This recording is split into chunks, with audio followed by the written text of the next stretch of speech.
Hey guys, BJ the Brave here. There is something fishy going on with this new Dragoncraft deck that I have forged. It's a little bit different to some of the other videos that you can go ahead and look at on my channel if you want to watch the deck guides for your standard Fenny ramp or for your kind of standard Storm Dragon. But I've been playing around and I've got a couple of different ideas with dragons and this one seems to be doing okay. So let me dive into the deck and show you what it is, and then we'll jump into some games and show you how it works in practice. Sound good? Let's get into it. All right, here is the deck, guys. So what are we trying to do with this deck? Well, basically what I was doing is I was playing around with ramp and I kept evolving it, and I kind of realized that, well, you have these turns where you hit your ramp cards and then you're trying to get Fenny off. And often when you get Fenny off, you'll be playing like a really poor turn. You'd never make that play, but you make the play even though it's suboptimal because you're trying to bank, obviously, the value for the future with Fenny discounting your cards. And I kind of reached the point where I just kind of thought, well, what if I just don't run Fenny? What if I just play good cards, like cards that do really, really well?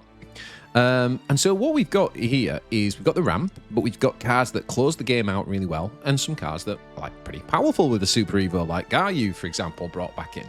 So let me show you the deck. Now, to start with, I've got a few one-ofs. I've got the one of the blade, which basically, I love this card because you can just keep spending one to engage it and build a unit +1/+1. If the unit dies, then this becomes an amulet again, which you can reuse with a future unit. It really reminds me of a card from Magic the Gathering.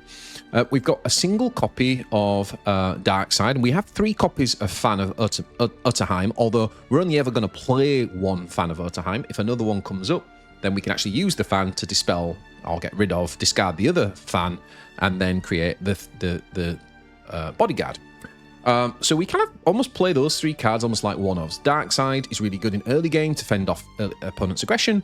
Really good in the late game because what we've got is lots of reach cards with our Fortes, with our Odins, and even with like Gayu and Genesis Dragon and things like that. So, well, not Genesis Dragon because you wouldn't be able to play Darkside with that, but with the slightly cheaper ones. So we can kind of get additional reach. It can give us an extra 2 attack there.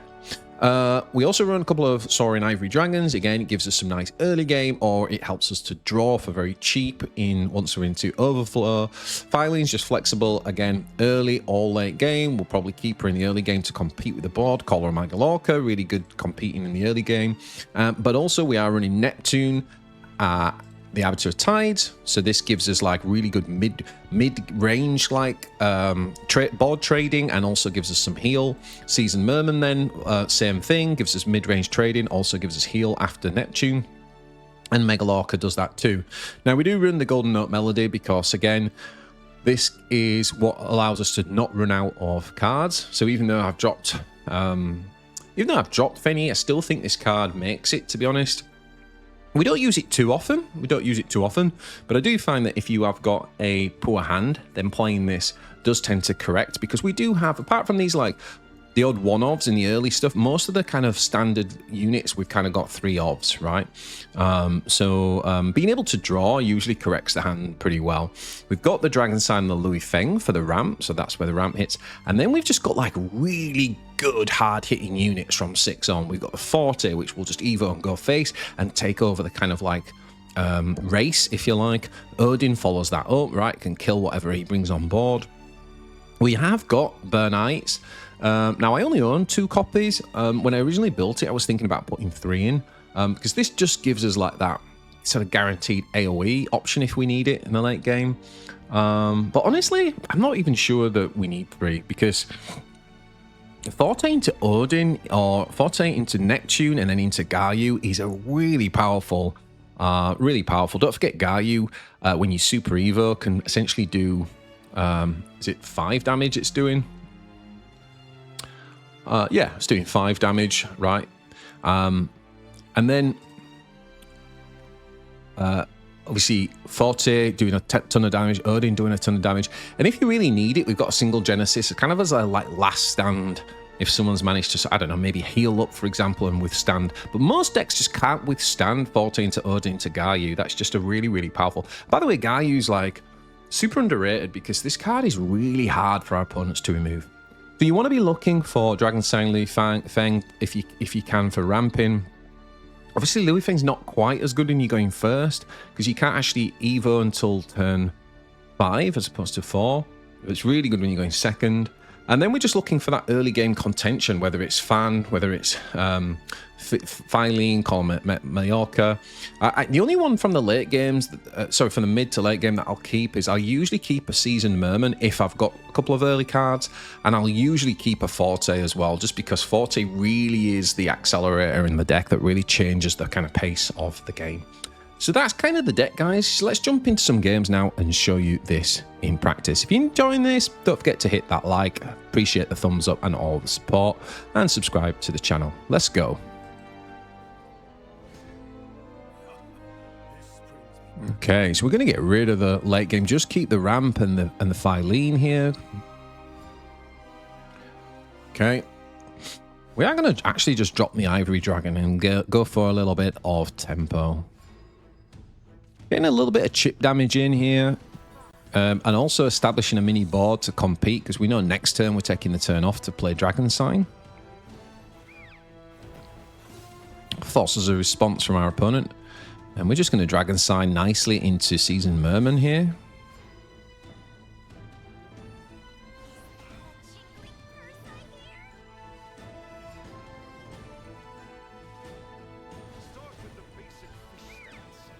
Now, I have to remember when you ramp that you don't get to Evo any faster, but we don't need to at this stage of the game. Merman is pretty powerful. Okay, so now his ramp's activated, but we are into our Evo. Forte comes down, and because we established that early board here, we can kind of really put some pressure on now. We will trade and get rid of this. Now, he does find Neptune, so that is going to give him, very timely, that's exactly what he wanted to find. It does give him some heal.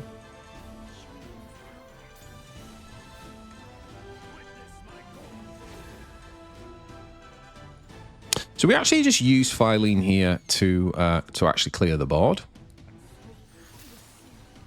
And we play the call and attack face. And we kind of know what we've kind of done here. The reason we've gone this way as well is to disguise the Fan. So he doesn't know that we've got Fan. So we know we can play Fan here. And with a Super Evo, we've actually got 5 damage from hand. But, but it's not enough.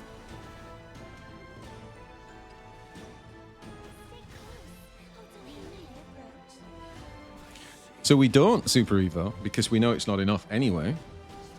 And now he gets the Seasoned Merman down. And this is a problem, right? Because remember, he's got Neptune down, so he plays now the Call of Orca. He's really just going for maximum heal. But sadly for him, it is a nice idea. It's a nice try. But we've just put so much damage on that we can kind of Forte here and end the game. GG.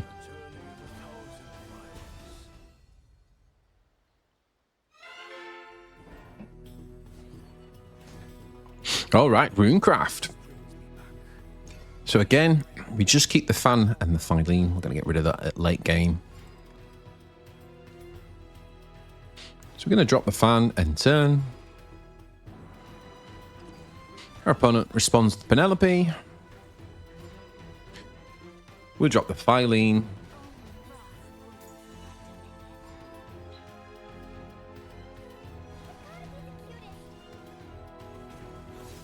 And he makes the trade. He probably could have gone first there, to be honest, but...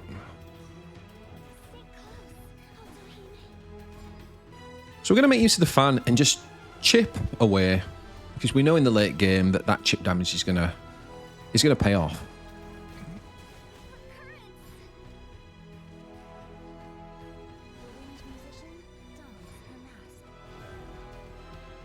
So we're going to play Lu Feng, and it's like, you've got to deal with it. If you don't, you know, we're going to Evo and ramp.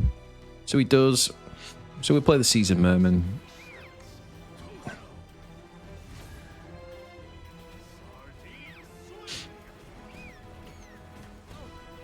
Now it's like, do we want to play around the AoE or do we want to play around the Anangria? I played around the Anangria, but you know, like,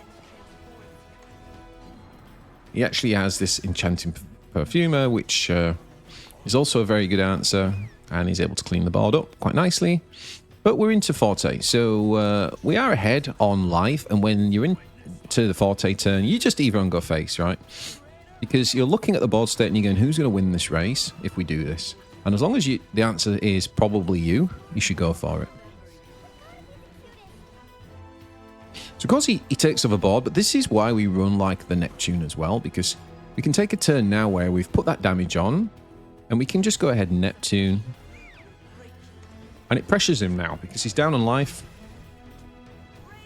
And we're able to take over the board. I did misplay there. I should have traded with the Orca first. Before Super Evo, and we would have got an extra Orca. It wouldn't have mattered because of the... well, it would have given us +1 health, but because he AoE'd the board, it wouldn't have mattered, in a sense. So we've only got 1 Super Evo point left. But I decide that what we're going to do is basically use it on Gaia, right? Because we can basically get within range of Forte.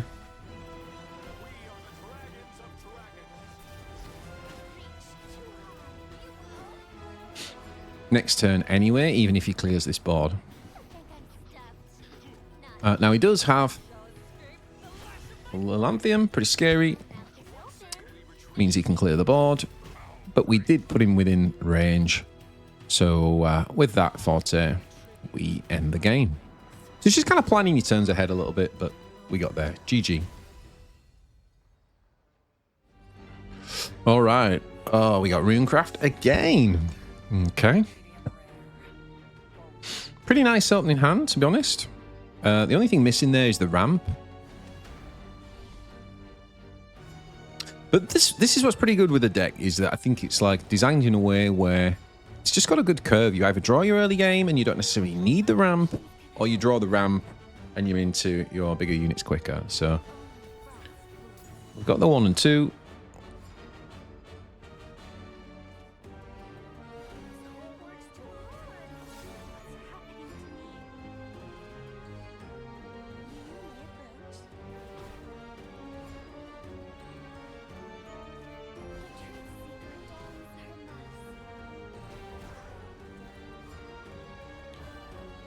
So, we don't draw anything here, so we are going to use the extra player point to get out the Merman, and we're going to Evo to clear.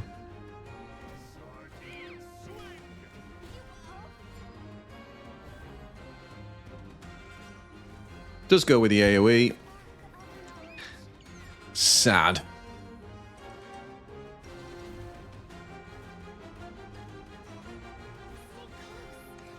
So it's a bit of a slow turn, but he's got nothing on board, so we're going to make use of the fan here, and we're gonna put as much pressure as we can. We use the Evo point, knowing that we've got like double Forte and Gaia here with an Odin that doesn't need Super Evo, so a lot of firepower in hand here. 1 strike fatality.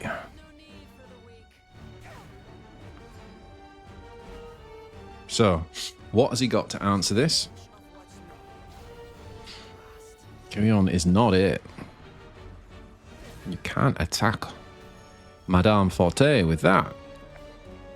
So, multiple ways we could do it here. We could do it with Gaia, we can do it with Odin. But Super Evolving Gaia obviously clears the 7-drop. And the dragon can hit face, which brings us into range of Forte winning. GG.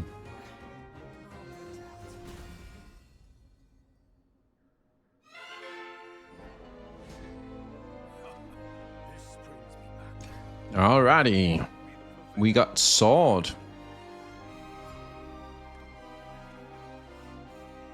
So again, nice early units.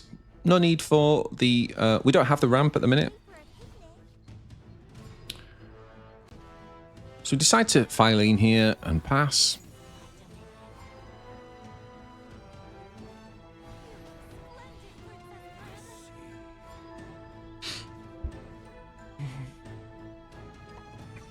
So we're going to use Phylene's Bane ability to clear the 3/3 and then just create a bodyguard and charge, hit face. We do get taken out by Vals, which is a bit unfortunate.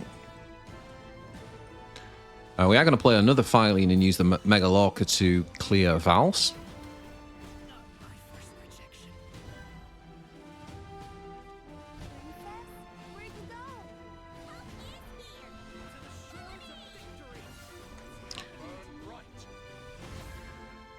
So we're kind of hoping for an answer here, like a Merman or a Lu Fang.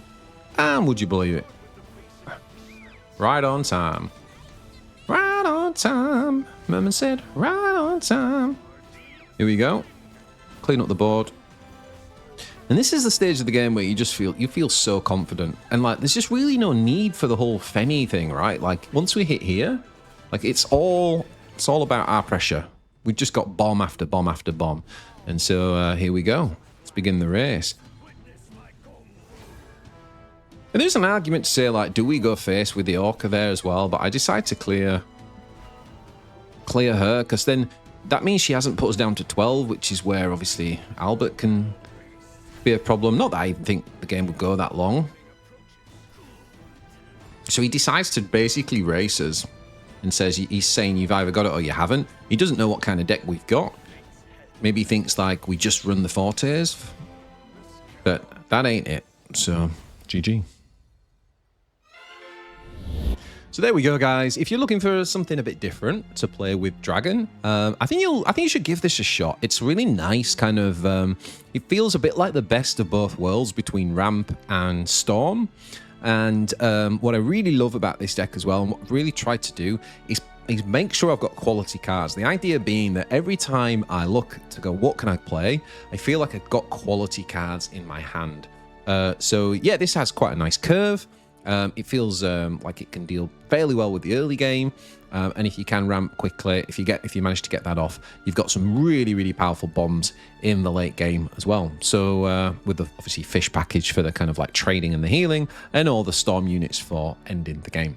So yeah, hopefully that one works as well for you as it is for me, guys. Hit that like and thumbs up if you enjoyed that, and yeah, take it easy. Appreciate all the support as ever. I'll see you guys in the next one.